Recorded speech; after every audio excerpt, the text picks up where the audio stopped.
Assalamualaikum warahmatullahi wabarakatuh. Perkenalkan, nama saya Endah Purnamasari, peserta Latsar CPNS BPS DMD Provinsi Kalimantan Selatan Angkatan 17 dari kelompok 2. Saya akan membahas materi mengenai nilai dasar ASN yang ketiga, yaitu mengenai etika publik. Jadi, apa itu etika publik?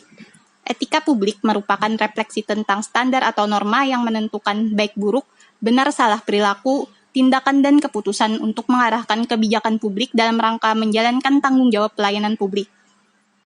Ada 3 fokus utama dalam melakukan pelayanan publik, yaitu yang pertama adalah pelayanan publik yang berkualitas dan relevan.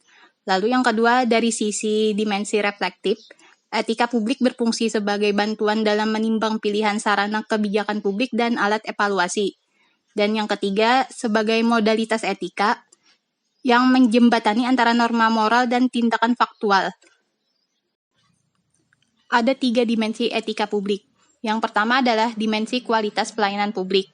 Jadi, etika publik menekankan pada aspek nilai dan norma serta prinsip moral, sehingga etika publik membentuk integritas pelayanan publik.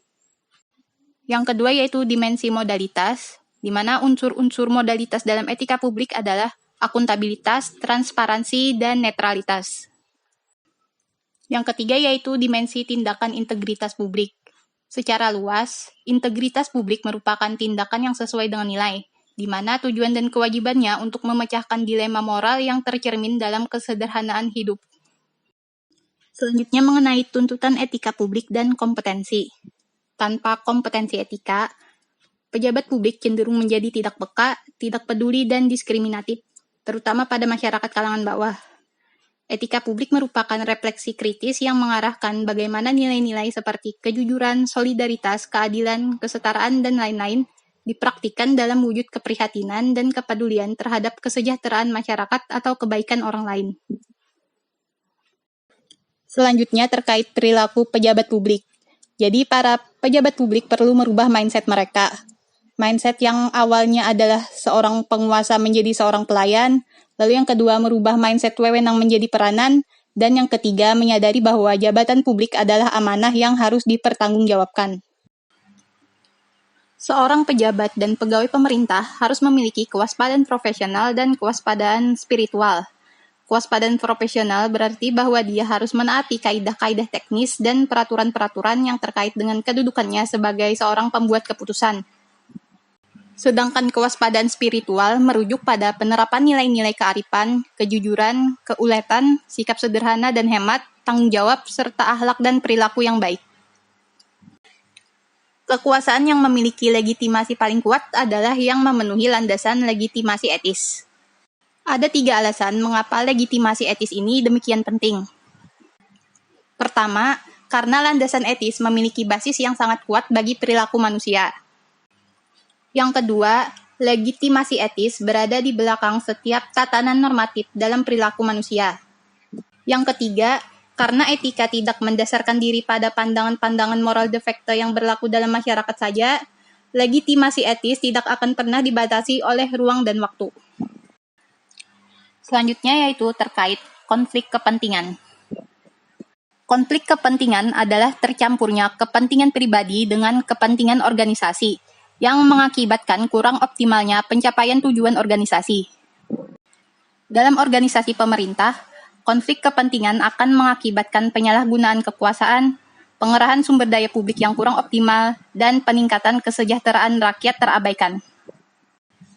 Pengaruh buruk dari adanya konflik kepentingan secara rinci dapat dijelaskan dalam berbagai bentuk perilaku sebagai berikut, yaitu yang pertama adalah aji mumpung, yang kedua loyalitas ganda, yang ketiga menerima atau memberi suap, yang keempat pemanfaatan informasi rahasia, yang kelima menyalahgunakan pengaruh publik, dan yang keenam pemanfaatan fasilitas organisasi atau lembaga untuk kepentingan pribadi.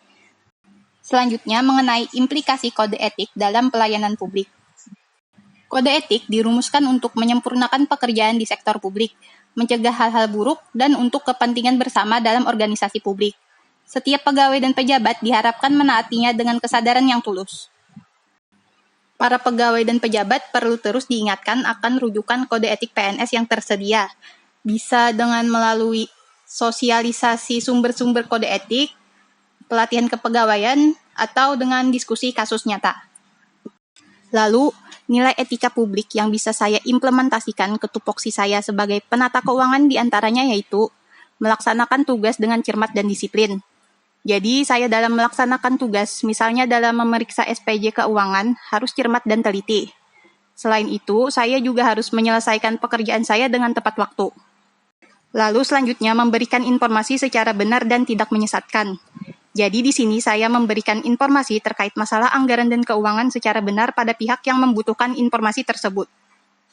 Lalu menghargai komunikasi, konsultasi, dan kerjasama.